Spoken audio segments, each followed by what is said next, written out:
Holy Gospel according to St. Matthew. Glory to you, Lord. Jesus said his disciples, "The kingdom of heaven will be like this.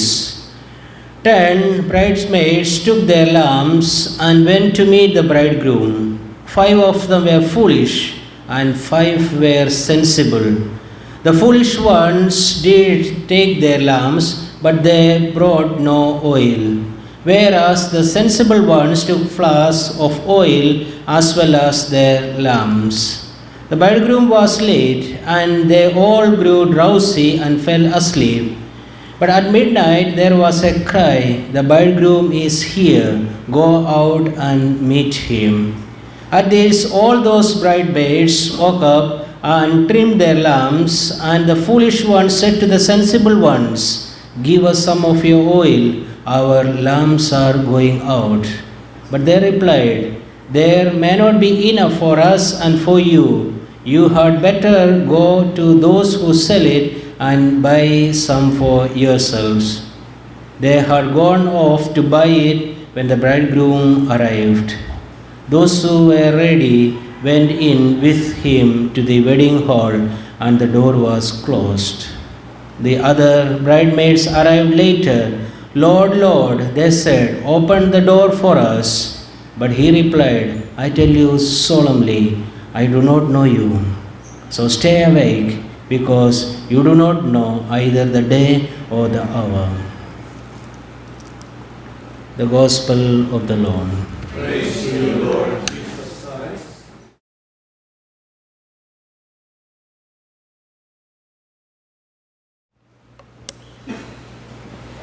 Some time ago, a good friend of mine, by name Declan, sent me a 2.5 minute movie. It's an animated movie, and this was a film that won an award in the Venice Film Festival.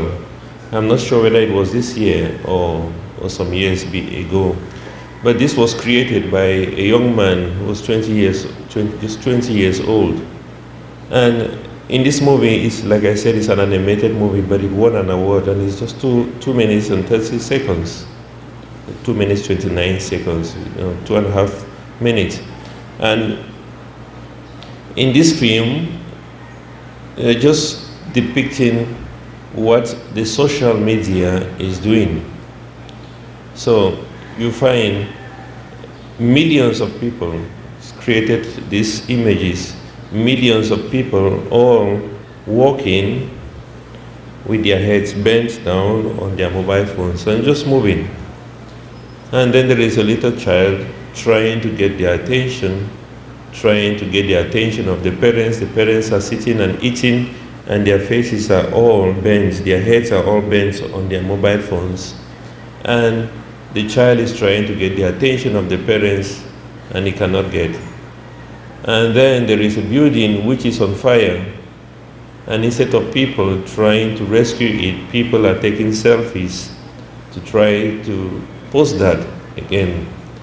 And then there is another scene of a lady dancing, and then he gets all these comments on her page, and she gets all depressed because it's like the millions of people are all laughing at her, and she's trying to squeeze herself through the crowds of millions of people, and she's getting depressed, and at some point she decides to commit suicide.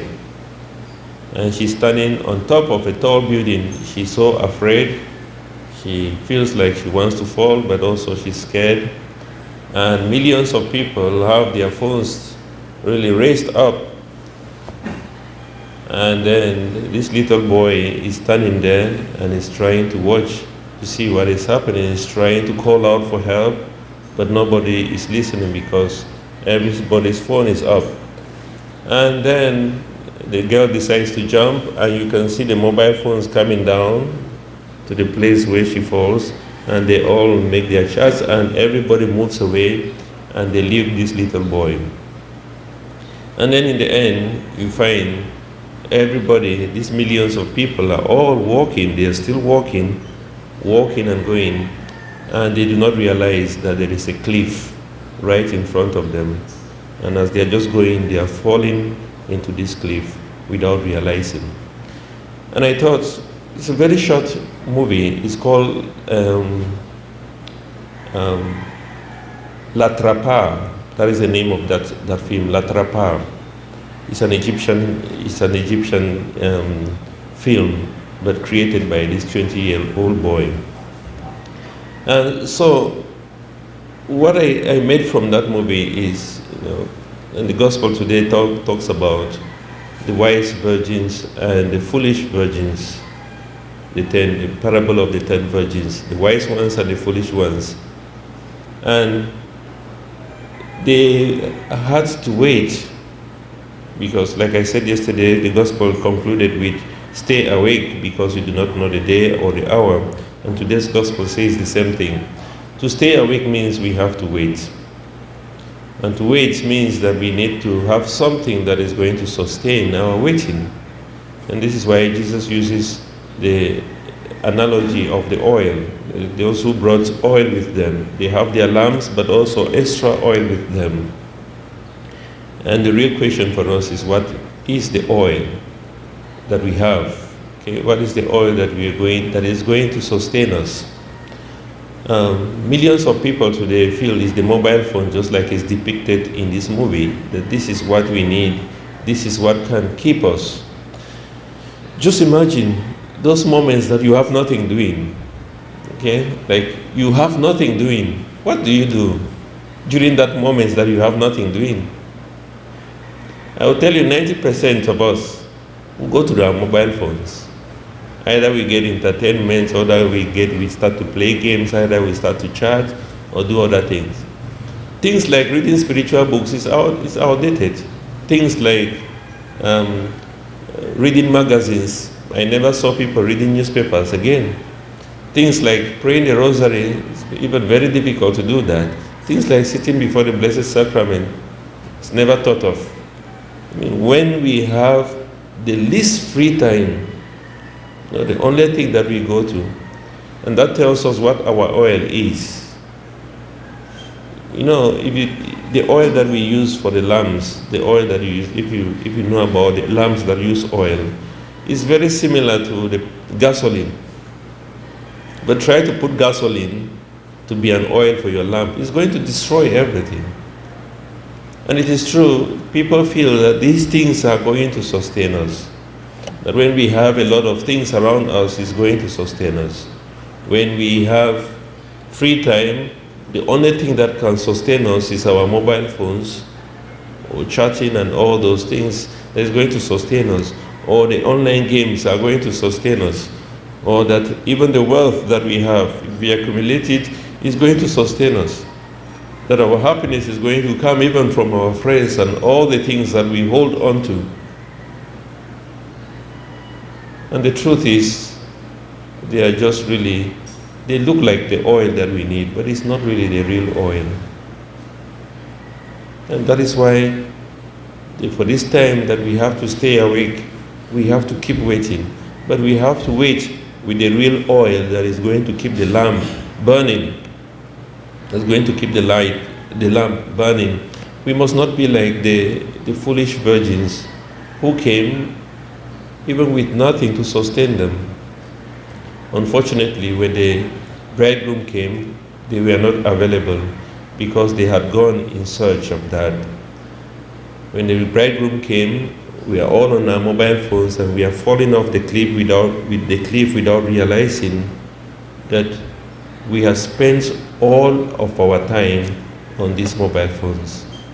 And like I said some time ago, we realized that almost all of our time, out of the 24 hours, we spend 8 hours on sleep and we are left with 16 hours. Out of the 16 hours, we realize that even more than half of that is spent on social media, on our mobile phones, because we feel these are the things that are going to sustain us. My dear brothers and sisters, we have to be very careful with that and ask ourselves, especially on this day, what is the oil that we are using? What is it that is going to sustain us? And to be honest with you, there are just really very few people, very few things that really have to sustain us. And Our Lady of Medjugorje gave us the 5 stones as the basics, the 5 stones, she calls it. The sacrament of reconciliation is one of the greatest oil that sustains us. Making sure that we go for confession at least once in a month. Praying the rosary from the heart is one of the things that she said. Praying the rosary from the heart. Reading our scriptures is one of the ways that is going to sustain us. And then the reception of the Holy Eucharist as often as we can is one of the oil that is going to use, that we can use to sustain us. And of course, the difficult one is fasting twice in a week, on Wednesdays and Fridays. Difficult. Maybe we have to fast from our mobile phones or things like that, or different things that we know that we are holding on to keep away from them. But definitely we have to ask the question to ourselves, what is the oil? Is the oil that we have enough? The fact that I've not been to confession for the past 6 months, is that enough to sustain me? The fact that I've not been to confession for the past 1 year, 2 years, 3 years, 4 years, is that enough to sustain me? The fact that I'm cohabiting and maybe I am not receiving Holy Communion because of this obstacle, what am I doing about that? No. Am I ready really for the bridegroom? If the bridegroom comes, will I say I am ready to enter into the wedding feast with him? So my dear brothers and sisters, let us ask ourselves these basic questions. And Jesus gives us the basics for following him, to remain faithful to him through the sacraments that he has given to the church.